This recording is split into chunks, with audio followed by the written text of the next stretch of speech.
ಹುಬ್ಬಳ್ಳಿಯಲ್ಲಿ ಶಾಸಕ ಅರವಿಂದ ಬೆಲ್ಲದ ಹೇಳಿಕೆ, ಹೋರಾಟ ಹತ್ತಿಕ್ಕೋ ಕೆಲಸ ಸರ್ಕಾರ ಮಾಡ್ತು. ವಿದ್ಯಾರ್ಥಿಗಳು ನಮ್ಮ ಹತ್ತಿರ ಬಂದು ಮನವಿ ಮಾಡಿದ್ರು. ನಮ್ಮ ಹೋರಾಟಕ್ಕೆ ಬೆಂಬಲ ನೀಡುವಂತೆ ಕೇಳಿದ್ದರು. ಈ ಹಿನ್ನೆಲೆಯಲ್ಲಿ ನಾವು ವಿದ್ಯಾರ್ಥಿಗಳ ಹೋರಾಟಕ್ಕೆ ನಾವು ಬೆಂಬಲ ವ್ಯಕ್ತಪಡಿಸಿದ್ದೇವೆ. ಇದರಲ್ಲಿ ರಾಜಕಾರಣ ಮಾಡೋ ಅವಶ್ಯಕತೆ ನಮಗಿಲ್ಲ.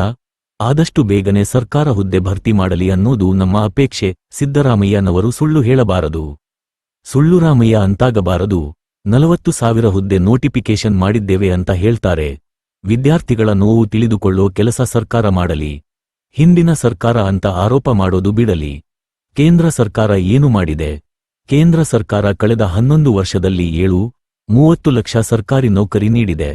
ಬೇರೆ ಬೇರೆ ಸಂಸ್ಥೆ ಮೂಲಕ ನೌಕರಿ ನೀಡೋ ಕೆಲಸ ಮಾಡ್ತಿದೆ. ಯುಪಿಎ ಸರ್ಕಾರದಲ್ಲಿ 90 ಲಕ್ಷ ಇಪಿಎಫ್ ಅಕೌಂಟ್ ಆಗಿದ್ದವು. ಮೋದಿ ಅಧಿಕಾರಕ್ಕೆ ಬಂದ ಮೇಲೆ 17 ಕೋಟಿ ಇಪಿಎಫ್ ಅಕೌಂಟ್ ಓಪನ್ ಆಗಿವೆ. ಸ್ಕಿಲ್ ಇಂಡಿಯಾ, ಸ್ಟಾರ್ಟ್ಅಪ್ಗಳ ಮೂಲಕ ಉದ್ಯೋಗ ಸೃಷ್ಟಿ ನಡೆದಿದೆ. ಕೇಂದ್ರ ಸರ್ಕಾರ ತನ್ನ ಕೆಲಸ ಮಾಡ್ತಿದೆ. ರಾಜ್ಯ ಮಾಡಬೇಕಾದ ಕೆಲಸವನ್ನು ರಾಜ್ಯ ಸರ್ಕಾರ ಮಾಡಲಿ. ರಾಜ್ಯ ಸರ್ಕಾರದ ಬೊಕ್ಕಸ ಖಾಲಿಯಾಗಿದೆಯಾ? ಅದಕ್ಕಾಗಿ ಹೊಸ ನೇಮಕಾತಿ ಮಾಡ್ತಿಲ್ಲ. ಧಾರವಾಡ ಹೋರಾಟ ಜಂಜಿ ಹೋರಾಟ ಅರ್ಥ ಮಾಡಿಕೊಳ್ಳಿ. ರಾಹುಲ್ ಗಾಂಧಿಯವರೇ ಟೀ ಶರ್ಟ್ ಹಾಕಿಕೊಂಡು ಅಡ್ಡಾಡೋದಲ್ಲ. ನಿಮ್ಮ ಸರ್ಕಾರಕ್ಕೆ ಭರ್ತಿ ನೇಮಕ ಮಾಡಿಕೊಳ್ಳಿ ಅಂತ ಹೇಳಿ. ವಿಧಾನಸಭೆಯೊಳಗೆ ಕೂಡ ಇದನ್ನು ಚರ್ಚೆ ಮಾಡ್ತೇವೆ. ಯುವಕರ ತೊಂದರೆಗಳೇನದಾವು ಅವನ್ನ ತಿಳ್ಕೊಂಡು ಅದರ ಪ್ರಕಾರ ನೀವು ಕೆಲಸ ಮಾಡಬೇಕಾಗ್ತದೆ. ನಿಮ್ಮ ಮುಖ್ಯಮಂತ್ರಿಗೆ ಆದೇಶ ಕೊಡ್ರಿ. ಇಲ್ಲಿ ಜನಜಿ ಎಷ್ಟು ಅನ್ರೆಸ್ಟ್ ಆಗೈತಿ ಕರ್ನಾಟಕದಲ್ಲಿ, ಅವ್ರಿಗೆ ರಿಕ್ರೂಟ್ಮೆಂಟ್ ಮಾಡಂತ ಹೇಳ್ರಿ. ಅವ್ರಿಗೆ ರಿಕ್ರೂಟ್ಮೆಂಟ್ ಮಾಡೋಕೆ ಆದೇಶ ಕೊಡ್ರಿ ಮುಖ್ಯಮಂತ್ರಿಗಳಿಗೆ. ಇಮಿಡಿಯೇಟ್ಲಿ 2,84,000 ಜಾಬ್ ಖಾಲಿ ಇದ್ರೆ 2,84,000 ಜಾಬ್ ರಿಕ್ರೂಟ್ಮೆಂಟ್ ಮಾಡಲಿ.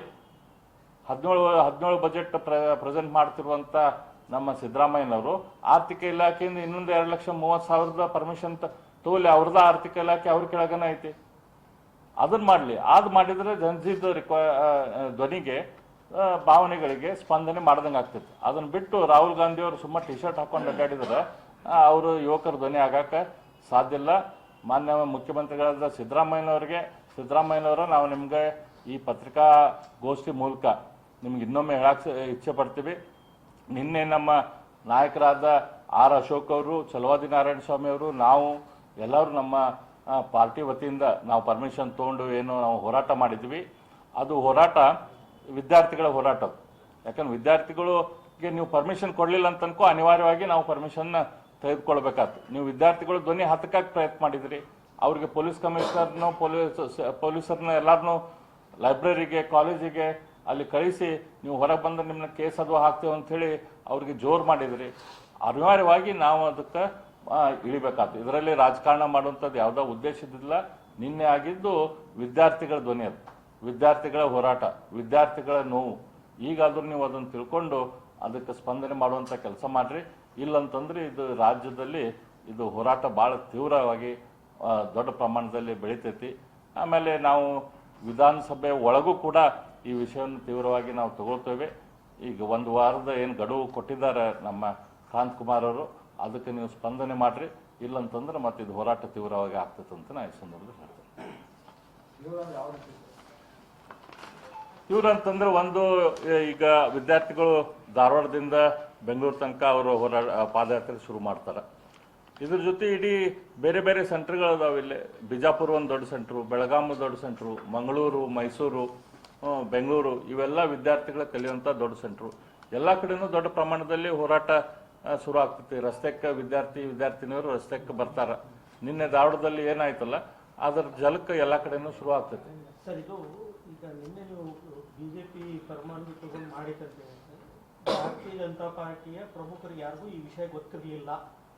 ಅರವಿಂದ್ ಬೆಲ್ಲದರು ಏಕಾಏಕಿ ತಗೊಂಡಿರುವಂಥ ನಿರ್ಧಾರ ಅನ್ನೋದು ಚರ್ಚೆ ಭಾಳ ಆಗ್ತಾ ಇದೆ ಸರ್ ಬಿಜೆಪಿ ವಲಯದವರು. ಏನು ಸರ್ ಅದು ಸರಿ? ಯಾಕಂದ್ರೆ ಏನಾಯ್ತು, ಈಗ ಇವು ವಿದ್ಯಾರ್ಥಿ ಧುರೀಣರು ವಿದ್ಯಾರ್ಥಿ ಅಸೋಸಿಯೇಷನ್ ಮೂಲಕ ಅವ್ರು ಪ್ರಯತ್ನ ಮಾಡಿದ್ರು. ಪರ್ಮಿಷನ್ ತೊಗೊಳಕ, ಹೋರಾಟ ಮಾಡಕ. ಅವ್ರಿಗೆ ಪರ್ಮಿಷನ್ ಸಿಗಲಿಲ್ಲ. ಅವಾಗ ನಮ್ಮನ್ನ ಅಪ್ರೋಚ್ ಮಾಡಿದಾಗ ನಾನು ನಮ್ಮ ವಿರೋಧ ಪಕ್ಷದ ಧುರೀಣರಾದ ಅಶೋಕ್ ಅವರಿಗೆ ಕಾಂಟ್ಯಾಕ್ಟ್ ಮಾಡಿದೆ. ಅವ್ರು ಅಡ್ಡಿಲ್ಲ, ಮತ್ತು ಅವರಿಗೆ ಪರ್ಮಿಷನ್ ಕೊಡಲಿಲ್ಲ ಅಂತಂದ್ರೆ ಅನಿವಾರ್ಯವಾಗಿ ನಮ್ಮ ಪಾರ್ಟಿಯಿಂದ ಪರ್ಮಿಷನ್ ಅಪ್ಲೈ ಮಾಡಿರಿ, ಅವಾಗ ಕೊಡಲೇಬೇಕಾಗುತ್ತೆ. ವಿರೋಧ ಪಕ್ಷದ ಧುರೀಣರಾಗಿದ್ದಕ್ಕೆ ಅವ್ರು ಹೋರಾಟ ಮಾಡಲಿ, ಅದಕ್ಕೆ ನಾವು ಬೆಂಬಲ ಕೊಡೋಣ ಅಂತ ಆಯಿತು. ಹಾಗಾಗಿ ನಾವು ಪರ್ಮಿಷನಿಗೆ ಅಪ್ಲೈ ಮಾಡಿದ್ದು ಕೂಡ 2 ದಿನ ಇದ್ದಾಗ ಹಂಗಾಗಿ ಅದು ಲಾಸ್ಟ್ ಮೂಮೆಂಟಿಗೆ ಇದು ಎಲ್ಲ ಹೋರಾಟ ಸಂಪೂರ್ಣವಾಗಿ ಪಕ್ಷದ ಫಿಕ್ಸ್ ಆಗಿದೆ. ಚೌಕಟ್ಟಿನೊಳಗೆ ಎಲ್ಲೂ ಚರ್ಚೆ ಆಗಿಲ್ಲ, ರಾಜ್ಯಾಧ್ಯಕ್ಷರಿಗೂ ಗೊತ್ತಿರಲಿಲ್ಲ ಅನ್ನುವಂಥ ಒಂದು ಮಾತಿದೆ. ಅದ್ರ ಜೊತೆಗೆ ಸರ್ ಗೋ ಬ್ಯಾಕ್ ಅನ್ನೋ ಒಂದು ವರ್ಡ್ ಯೂಸ್ ಮಾಡೋದಕ್ಕೆ ಇಲ್ಲ, ಅದು ನಾನಿದ್ದೆಲ್ಲೇ ಹೋರಾಟದಲ್ಲಿ ಅದೇನಾಯ್ತು, ಒಂದು ವಿದ್ಯಾರ್ಥಿಗಳೆಲ್ಲ ಇದ್ರ ಕಡೆ ಹೋಗೋಣ ಅನ್ನತ್ತಿದ್ರು, ಜುಬ್ಲಿ ಸರ್ಕಲ್ ಕಡೆ ಹೋಗೋಣ ಅನ್ನತ್ತಿದ್ರು, ನಿಮ್ಮವರೇ ಕ್ರಿಯೇಟ್ ಮಾಡಿದ ಸಮಸ್ಯೆ. ಜುಬ್ಲಿ ಸರ್ಕಲ್ ಕಡೆ ಹೋಗೋಣ ಅಂತೇಳಿ ನಾವು ಪರ್ಮಿಷನ್ ತೊಗೊಂಡಿದ್ದು ಧಾರವಾಡದಲ್ಲಿ ಶ್ರೀನಗರದಿಂದ ಮಿಚ್ಕಿನ್ ಕಾಂಪೌಂಡ್ ಅಂತ ತೊಗೊಂಡಿದ್ವಿ.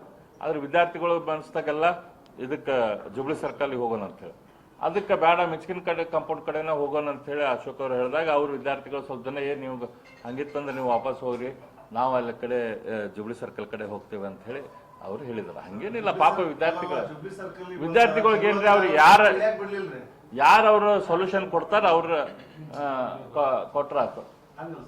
ಜುಬ್ಲಿ ಸರ್ಕಲ್ ಬಂದ್ರು ಶರ್ವಾದ ಮಣ್ಣು ಬಂದ್ರು ಅಲ್ಲಿ ಮತ್ತೆ ಗೋ ಬ್ಯಾಕ್ ನೀವು ಬಂದ್ರೆ ನಿಮ್ಮ ಶಾಲ್ ತೆಗಿರಂತ ನಿಮ್ಗೆ ಭಾಷಣ ಮಾಡಕ್ ಬಿಡ್ಲಿಲ್ಲ. ನಾನು ಮಾಡ್ಲಿದ್ರಲ್ಲ ಎಲ್ಲಿ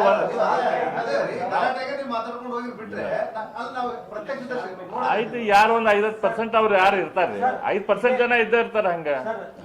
ಆದ್ರೆ ಟೋಟಲ್ ಐತಲ್ಲ, ಟೋಟಲ್ ಹೋರಾಟ ನೋಡ್ರಿ, ಯಾವ್ದೋ ಒಂದ್ 4-5 ಹುಡುಗರು ಅಥವಾ 10-20 ಹುಡುಗರು ಅವ್ರು ಮಾತಾಡಿದ್ದಲ್ಲ, ಎಲ್ಲ ಹುಡುಗರು ಇದ್ರೊಳಗೆ ಅರವಿಂದ್ ಬೆಲ್ಲದ ವಿರೋಧಿಗಳು ಎಲ್ಲರೂ ಎತ್ಕೋತಿದಾರ. ಏನ್ರಿ ಇದು ಪ್ರಶ್ನೆ ಇಲ್ಲ, ಈಗ ಪ್ರಶ್ನೆ ಇರೋದು ವಿದ್ಯಾರ್ಥಿಗಳ ಹೋರಾಟ. ಬಟ್ ಅದನ್ನ ಈಗ ನೀವು ಅವ್ರದ್ದು ಸಮಸ್ಯೆ ಗಂಭೀರವಾಗಿ ಅರ್ಥ ಮಾಡ್ಕೊಂಡು ನೀವು ಪ್ರತಿಭಟನೆ ಮಾಡಿಸ್ತಾ ಇದ್ದೀನಿ ಅಂತ ಎಲ್ಲ ಹೇಳ್ತಾ ಇದ್ದೀರಿ ಸರ್, ಬೆಂಬಲಕ್ಕೆ ನಿಂತಿದ್ದೀನಿ ಅಂತ.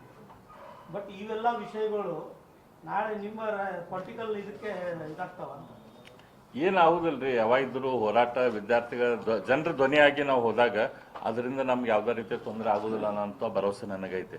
ಹಂಗಾಗಿ ಇವತ್ತು ವಿದ್ಯಾರ್ಥಿಗಳ ನೋವು ನಿಜವಾದ ನೋವು ಐತಿ. ಅಲ್ಲಿ ನೋಡಿದ್ರಲ್ಲ ಯಾವ ಪರಿ ಹಾಳಾಗ್ತಿದ್ವು, ನಮ್ಗ ಕಣ್ಣಾಗ ನೀರು ಬರುವಂಗಾಗಿತ್ತು. ಹೆಣ್ಣು ಹುಡುಗರು ಆಳೋದು ನೋಡಿ ಸ್ವಲ್ಪ ಅಷ್ಟು ಪರಿಸ್ಥಿತಿ ಗಂಭೀರ ಐತೆ. ಹಾಗಾಗಿ ನಾವು ಜನರ ಧ್ವನಿ ಆದಾಗ ಅದರಿಂದ ಜನರ ಜೊತೆ ಇರುವಂತ ಯಾರ ಲೀಡರ್ ಇರಲಿ ಅವ್ರಿಗೆ ಒಳ್ಳೇದಾಗ್ತೈತಿ, ಅದರಿಂದ ಏನು ಕೆಟ್ಟೇನಾಗುದಿಲ್ಲ. Thank you.